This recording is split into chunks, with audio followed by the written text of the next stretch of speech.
Hi, this is Diana, and in this video, I'm going to show you how to upload your file into Cricut Design Space. So first of all, when you download your file, you will notice that you have received a zip file from me. What you want to do first is you want to unzip your file or extract it. So on a Mac, you can double click on it to unzip it. So once you unzip it, it should show like a regular folder here. On a Windows computer, I think you can right click and click on extract and follow the instructions there.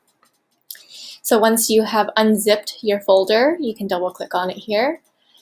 I have options for 12-ounce and 15-ounce mugs that you can choose to work on, and I also have an instructions file here for you to read. In one of these folders, you'll see different design options that I provide. The design one is the main design that you see in the first listing photo. It's just the design that you bought, and the border is just an option that you can pick. It's just the border, so you can customize it with whatever design you want. In one of these folders, you can see I provided the DXF file, a PNG file, as well as an SVG file.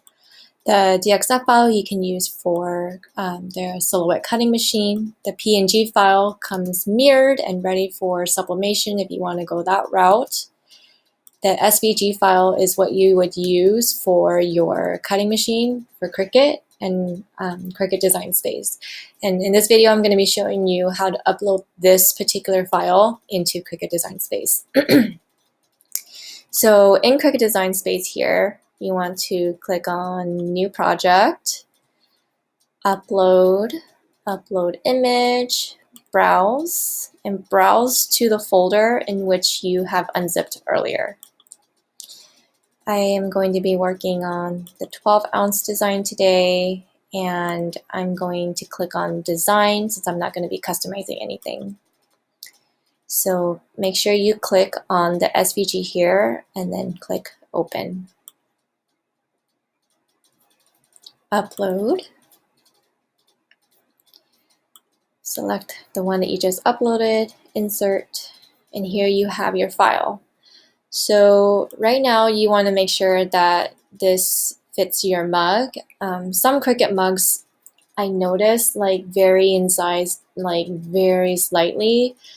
So I would double check, measure, especially the height of the mug. It could just vary by a little bit, so make sure you double check. But I've designed this to be very close and standard to the mugs. If you want to change it, you can always unlock it down here, and then you can change the height and width if you need to. But I would try to keep it proportionate if you can, and just change the height. It'll be easier.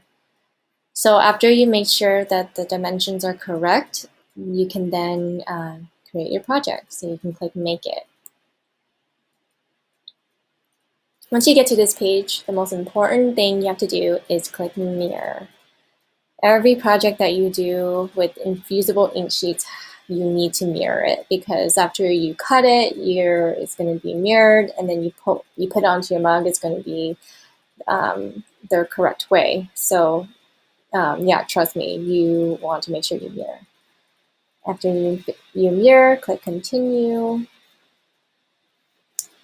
I have connected my Cricut Air 2 to USB.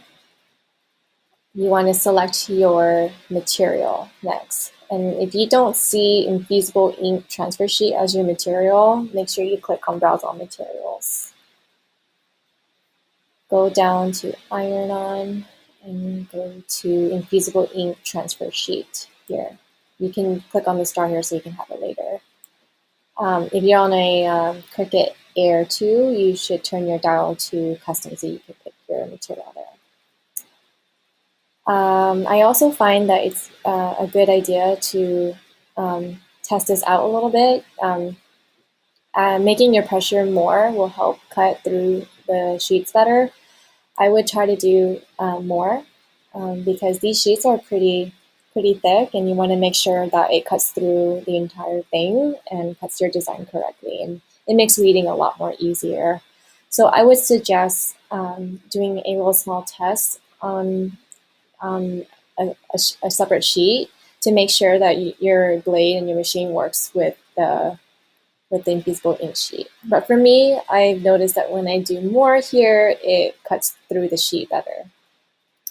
So after you have set the pressure, you want to follow these instructions and make sure you have your fine point blade installed, and you want to load your mat. So I will show you in a separate video of how to load your mat, but just to get you an idea, you want to load your Infusible ink sheet with the shiny side down and ink side up. So place that on your mat, and then you pretty much load it into your machine and press go. So that's it for this video on how to get started. I will be showing you how to create the mug and put it in the mug press in the next video. So I'll see you then. Thank you.